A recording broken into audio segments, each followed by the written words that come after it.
Hello guys, नमस्कार। कैसे आप सब? उम्मीद करता हूँ आप सभी अच्छे होंगे।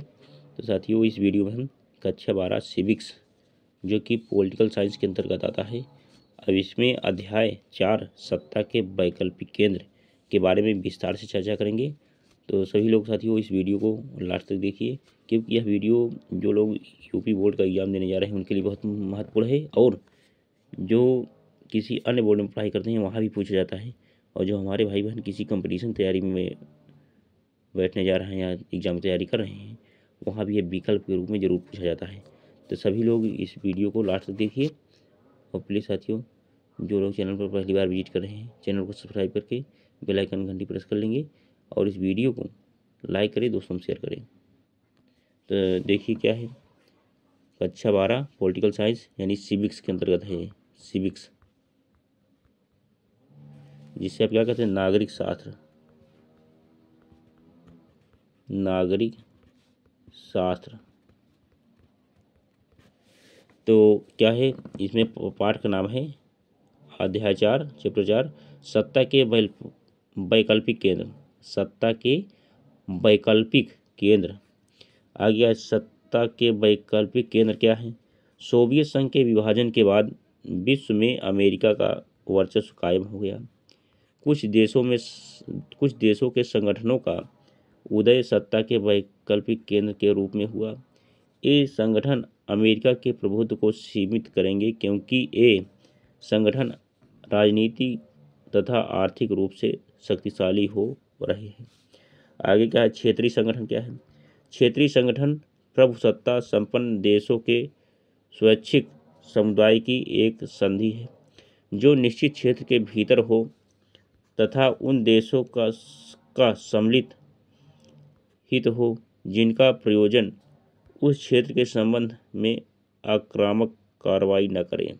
आगे क्या है, संगठन क्या है? यूरोपीय संघ, आसियान, ब्रिक्स, सार्क। अब नेक्स्ट देखिए, देश चीन, जापान, भारत, इजराइल, रूस। आगे क्या, क्षेत्रीय संगठन के उद्देश्य सदस्य देशों में एक की भावना का मजबूत होना, क्षेत्रीय सहयोग को बढ़ावा, सदस्यों के बीच आपसी व्यापार को बढ़ाना, क्षेत्र में शांति और सौहार्द को बढ़ाना, विवादों को आपसी बातचीत द्वारा निपटाना। अब मार्शल योजना क्या है? मार्शल योजना द्वितीय विश्व युद्ध के बाद यूरोप को बहुत नुकसान पहुंचा, और अमेरिकी खेमे के पश्चिमी यूरोप की अर्थव्यवस्था को दोबारा खड़ा करने के लिए अमेरिकी ने ज़बरदस्त मदद की, जिसे मार्शल योजना कहा जाता है। अब आगे क्या है नेक्स्ट, मार्शल योजना के तहत 1948 में यूरोपीय आर्थिक सहयोग संगठन की स्थापना हुई। 1949 में यूरोपीय परिषद राजनीतिक मामलों की देखरेख। चलिए स्क्रीनशॉट ले लीजिए इसका। नेक्स्ट 1957 में यूरोपीय इकोनॉमिक कम्युनिस्ट का गठन, अतः 1992 में यूरोपीय संघ बना। यूरोपीय संघ की अपनी विदेश नीति, साझी मुद्रा, सुरक्षा नीति आदि है।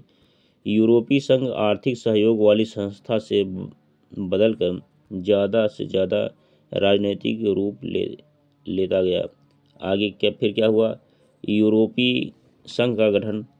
यूएसएसआर के विघटन ने 1992 में यूरोपीय संघ के गठन का नेतृत्व किया, जिसने एक आम विदेशी और सुरक्षा नीति, न्याय पर सहयोग और एकल मुद्रा के निर्माण की नींव रखी। नोट, यूरोपीय संघ ने 2003 में अपना संविधान बनाने का प्रयास किया, लेकिन उसमें असफल रहा।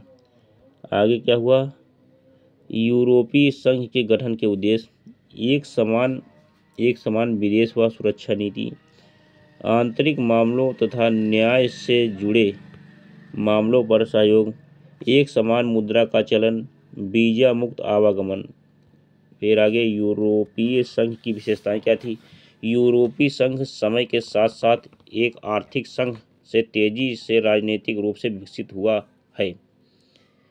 चलिए स्क्रीनशॉट ले लीजिए इसका।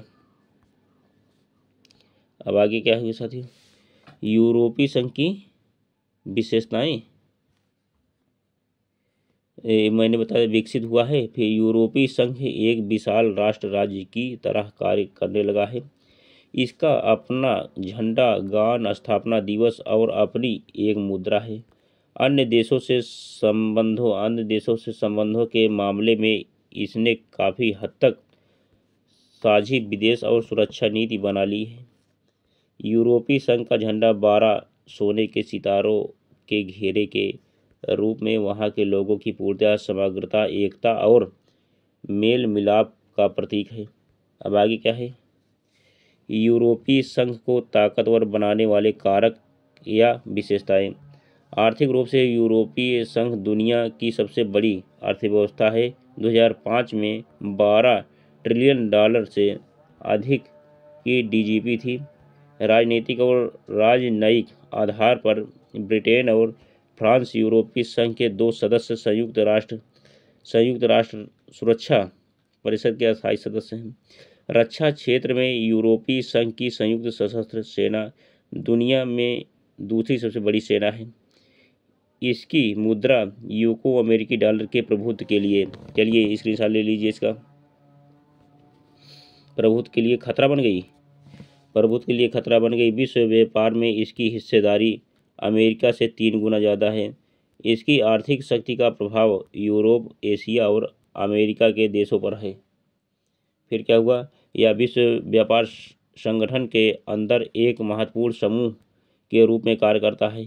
इसका 2 सदस्य देश ब्रिटेन और फ्रांस सुरक्षा परिषद के अस्थायी सदस्य हैं। इसके चलते यूरोपीय संघ अमेरिका समेत सभी राष्ट्रों की नीतियों को प्रभावित करता है।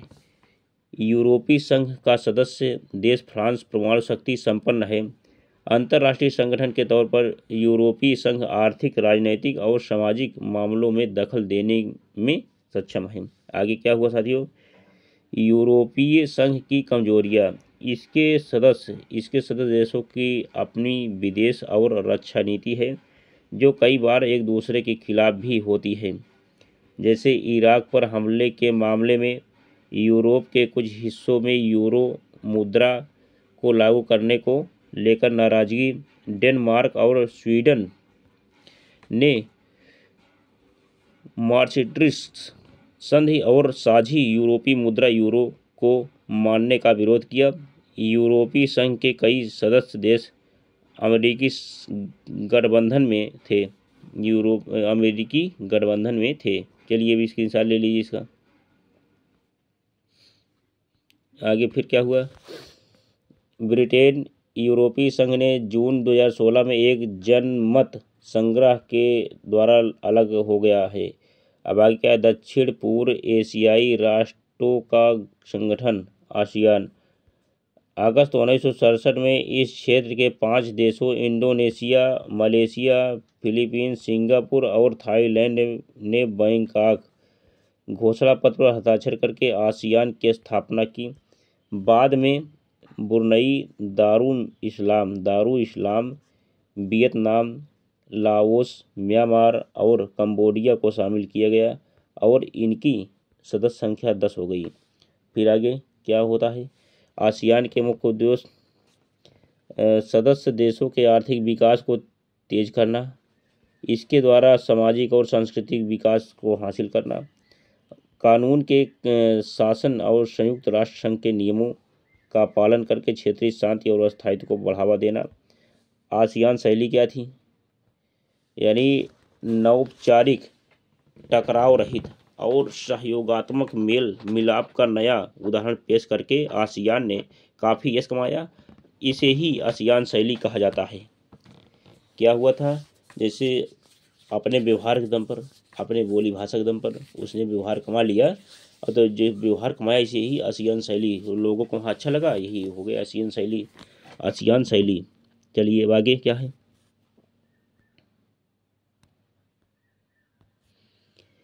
आसियान शैली के प्रमुख स्तंभ क्या है? आसियान सुरक्षा समुदाय, आसियान आर्थिक समुदाय, सामाजिक सांस्कृतिक समुदाय, आसियान सुरक्षा समुदाय क्षेत्रीय विवादों को सैनिक टकराव तक न लाने की सहमति पर आधारित है। आसियान आर्थिक समुदाय का उद्देश्य आसियान देशों का साझा बाजार और उत्पादन आधार तैयार करना, इस क्षेत्र के सामाजिक और आर्थिक विकास में मदद करना। नंबर 3 क्या है? आसियान सामाजिक सांस्कृतिक समुदाय का उद्देश्य है कि आसियान देशों के बीच टकराव की जगह बातचीत और सहयोग को बढ़ावा दिया जाए। अब आगे क्या है? आसियान का विजन दस्तावेज 2020। आसियान तेजी से बढ़ता हुआ एक महत्वपूर्ण क्षेत्रीय संगठन है।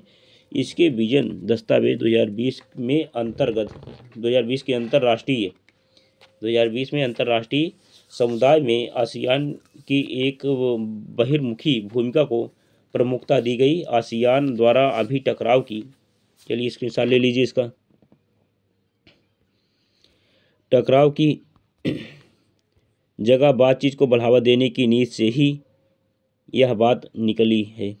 आसियान क्षेत्रीय मंच क्या है? 1994 में आसियान क्षेत्रीय मंच की स्थापना की गई, जिसका उद्देश्य देशों की सुरक्षा और विदेश नीतियों में तालमेल बनाना है। फिर क्या हुआ? आसियान की उपयोगिता या प्रासंगिकता।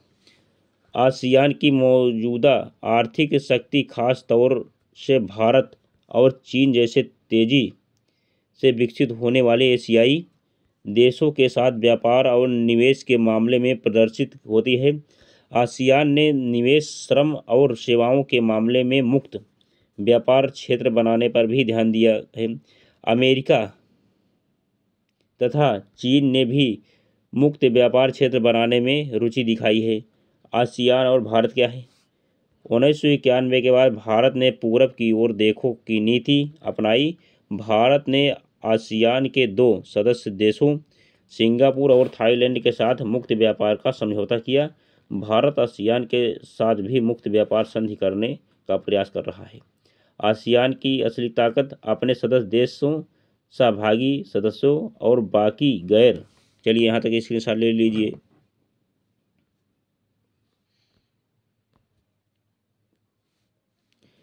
क्षेत्रीय संगठनों के बीच निरंतर संवाद और परामर्श करने की नीति में है।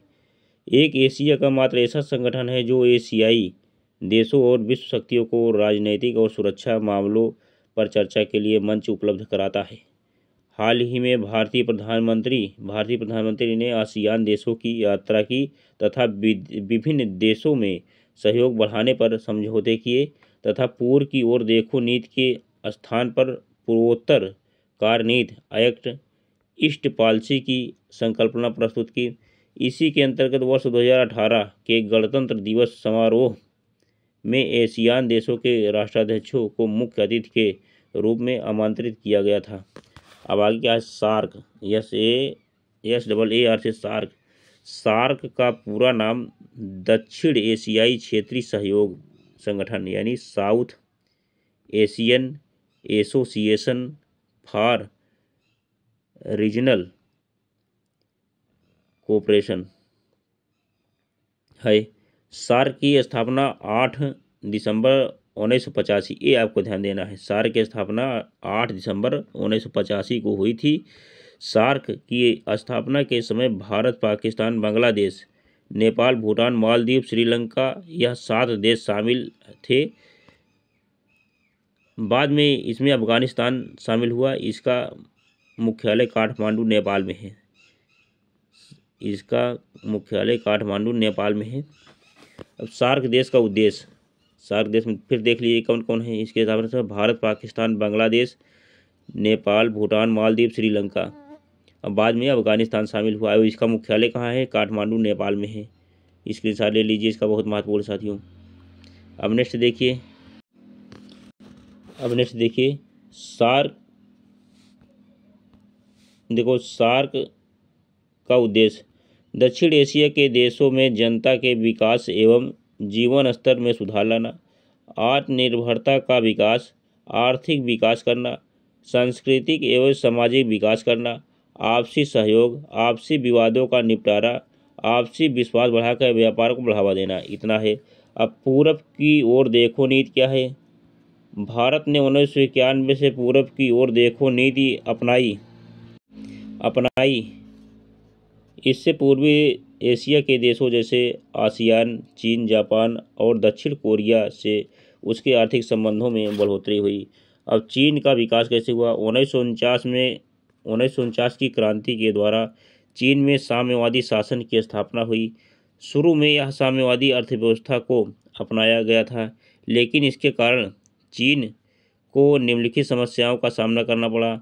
चीन ने समाजवादी मॉडल खड़ा करने के लिए विशाल औद्योगिक व्यवस्था का लक्ष्य रखा। इस उद्देश्य को प्राप्त करने के लिए अपने सारे संसाधनों का उद्योग में लगा दिया। चीन अपने नागरिकों को रोजगार, स्वास्थ्य सुविधा और सामाजिक कल्याण योजनाओं का लाभ देने के मामले में विकसित देशों से भी आगे निकल गया, लेकिन बढ़ती जनसंख्या विकास में बाधा उत्पन्न कर रही थी। कृषि परंपरागत तरीकों पर आधारित होने के कारण वहाँ के उद्योगों की ज़रूरत को पूरा नहीं कर पा रही थी। अब चीन में सुधारों की पहल।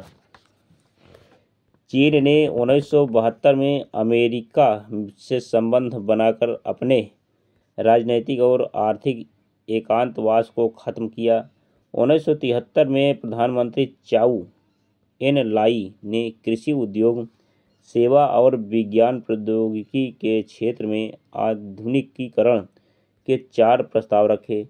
1978 में तत्कालीन नेता देंग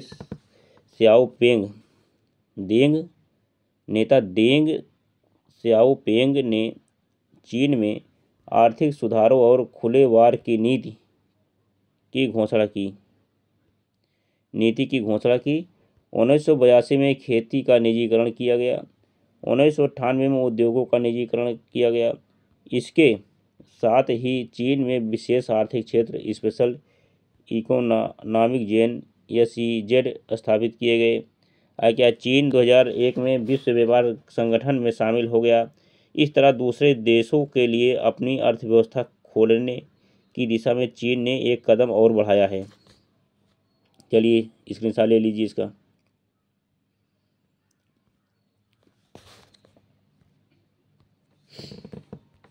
चीनी सुधारों का नकारात्मक पहलू। वहाँ आर्थिक विकास का लाभ समाज के सभी सदस्यों को प्राप्त नहीं हुआ।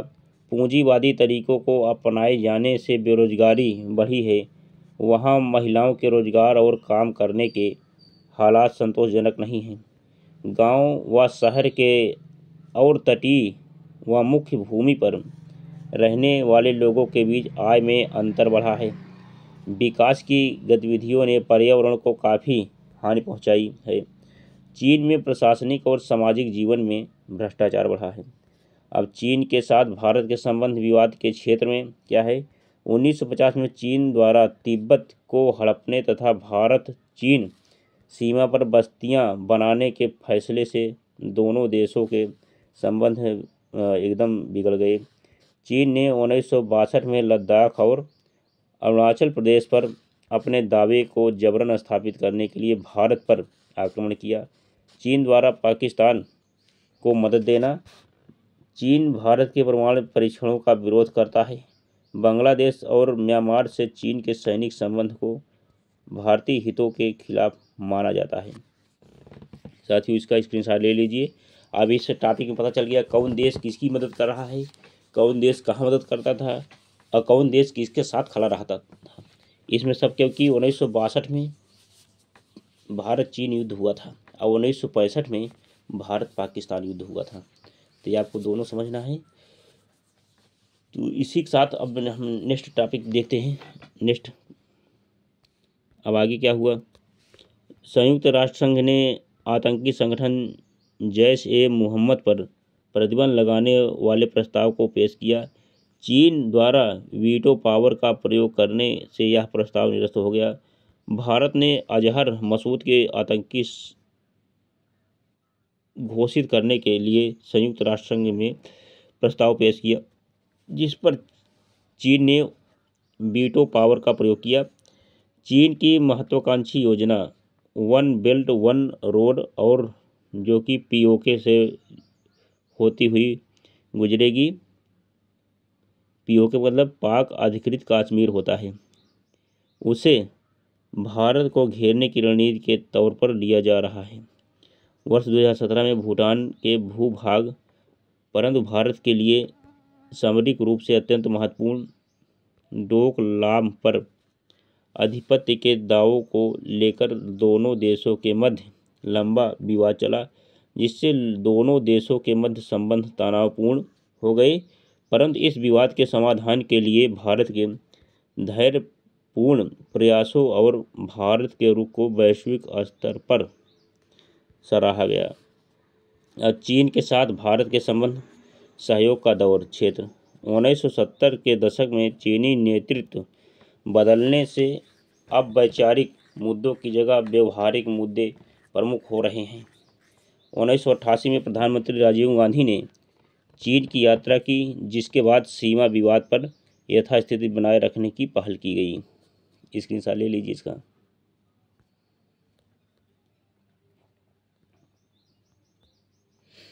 आगे हो, दोनों देशों ने संस्कृत आदान प्रदान, विज्ञान और तकनीकी क्षेत्र में परस्पर सहयोग और व्यापार के लिए सीमा पर 4 पोस्ट खोलने हेतु समझौते किए हैं। 1999 में से द्विपक्षीय व्यापार 30% सालाना की दर से बढ़ रहा है। विदेश में ऊर्जा सौदा हासिल करने के मामलों में भी दोनों देश सहयोग व राहत या हल निकालने पर राजी हुए। राहत है। वैश्विक धरातल पर भारत और चीन ने विश्व व्यापार संगठन जैसे अन्य अंतर्राष्ट्रीय आर्थिक संगठनों के संबंध में एक जैसी नीतियां अपनाई है। चलिए यहाँ तक पूरा स्क्रीनशॉट ले लीजिए। फिर देखिए, वैश्विक धरातल पर भारत और चीन ने विश्व व्यापार संगठन जैसे अन्य अंतर्राष्ट्रीय आर्थिक संगठनों के संबंध में एक जैसी नीतियां अपनाई है। तो साथियों, यह भी वीडियो हुआ पूरा। अब इसको जो है आप अध्ययन करिए। अध्ययन करने के बाद आप जो है एग्जाम दीजिए, और आप ऐसा कर लेते हैं तो अच्छे नंबर पास हो जाएंगे। तो चलिए, इसी के साथ मैं इस वीडियो को एंड करता हूँ। जय हिंद, जय भारत, वंदे मातरम।